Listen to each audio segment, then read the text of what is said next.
اب پیش خدمت ہے گوادر کی باڑھ۔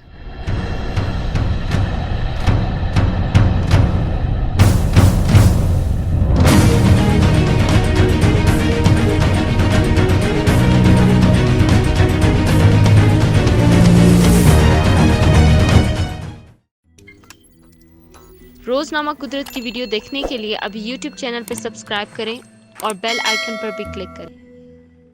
اطلاعات ہیں کہ سی پیک کے سرچشمے گوادر کو دہشت گردی سے بچانے کے لیے خاردار تاروں کی ایک اونچی باڑ نصب کی جا رہی ہے۔ اس منصوبے کی تکمیل کے بعد گوادر پہلا پاکستانی شہر ہوگا جس کے لیے اہتمام کیا گیا ہے۔ کہا جا رہا ہے کہ شہر میں داخلے اور اخراج کے 2 راستے ہوں گے تاکہ مشکوک افراد اور سرگرمیوں پر نگاہ رکھی جائے اور نہ صرف بندرگاہ اور وہاں پر کام کرنے والے غیر ملکی کارکنوں بلکہ عام شہریوں کا بھی تحفظ ہو سکے۔ جس کسی نے بھی یہ ذہین منصوبہ بنایا ہے اس نے یا تو شورش زدہ اور چھاپہ مار جنگ سے متاثر علاقوں میں ماضی کی ایسی کوششوں کی تاریخ نہیں پڑھی یا پڑھنے کے بعد فرض کر لیا ہے کہ یہ منصوبہ چونکہ ہم اپنے معروضی و زمینی حالات کے مطابق بنا رہے ہیں لہٰذا کامیاب ضرور ہوگا۔ اس سے کوئی فرق نہیں پڑتا کہ ریاست کی نظر میں دہشت گرد تنظیموں، گوریلا یا چھاپہ ماروں یا فدائین کو کہاں سے امداد مل رہی ہے، کون اکسا رہا ہے اور کون ان تنظیموں کو زندہ رکھنے کے لیے معصوم نوجوانوں کو ورغلا رہا ہے۔ بات یہ ہے کہ ایسی غیر روایتی لڑائی کو روایتی یا محض رد عملی طریقوں سے نہیں جیتا جا سکتا۔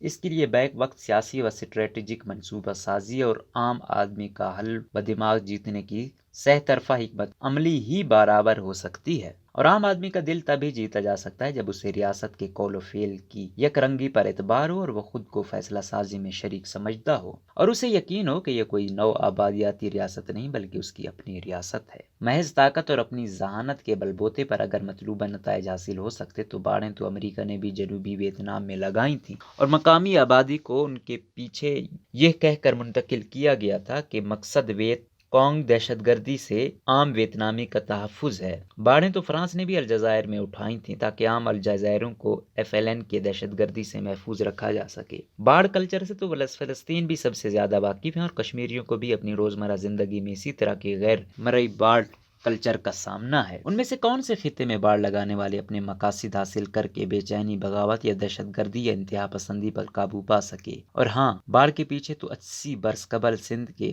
روؤں کو ان کے ہزاروں کنبوں سمیت انگریز سرکار کے دشمن سوریہ بادشاہ پیر صبغت اللہ شاہ کے انتہا پسندوں سے بچانے کے لیے کئی برس تک رکھا گیا۔ تو کیا باڑ کے پیچھے رہنے والے یہ ہزاروں کنبے انگریز کے حق میں منقلب ہو گئے تھے؟ آپ پوچھ سکتے ہیں کہ میں ایک قومی ریاست کی باڑ پسند کو نو آبادیاتی مثالوں سے کیوں آلودہ کر رہا ہوں؟ عرض یہ ہے کہ بے چینی سے نمٹنے کے فرسودہ روایتی طریقے اگر ہر طرح کی کیل کاٹنے سے لیس نو آبادیاتی طاقتوں کے کام نہ آ سکے تو کسی ترقی پذیر قومی ریاست کو کیسے کامیابی دلا سکتے ہیں؟ کسی دوسرے کی کامیابیوں سے بھلے آپ کچھ نہ سیکھیں لیکن دوسرے کی ناکامیوں سے سیکھنے میں کیا ذہنی اڑچن ہے؟ جب آپ اپنے ہی شہروں اور اپنے ہی لوگوں کی ناکہ بندی پر اتر آتے ہیں تو اس سے باقیوں کو یہ پیغام جاتا ہے کہ مسئلے پر قابو پانے کی آپ کی گزشتہ حکمت عملیاں ناکام رہی ہیں، چنانچہ آپ کو ایک نئی مگر فرسودہ حکمت عملی کا سہارا لینا پڑ رہا ہے۔ اس سے آپ کے مخالف کے حوصلے پست ہونے کے بجائے اور بڑھتے ہیں اور اسے اپنی حکمت عملی کامیاب دکھائی دینے لگتی ہے۔ چلیے آپ نے ایک شہر کو باڑ میں گھیر کے محفوظ کر لیا، باقی بے باڑ شہروں کا کیا ہوگا؟ کارروائی پر کمر بستہ ایک جگہ داخل نہیں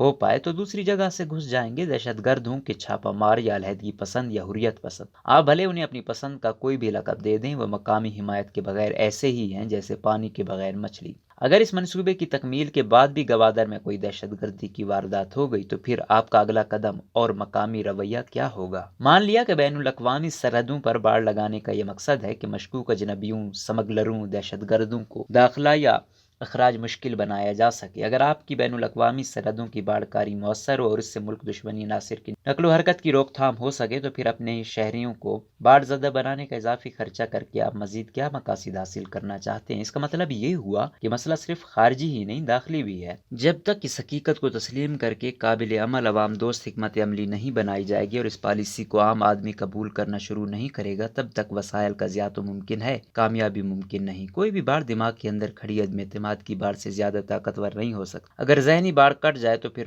فولادی باڑ کی حاجت نہیں رہتی، البتہ اس ہدف تک پہنچنا تب ہی ممکن ہے جب زور بازو کو ذہنی زور کے تابع کرنے کی عادت ڈالی جائے۔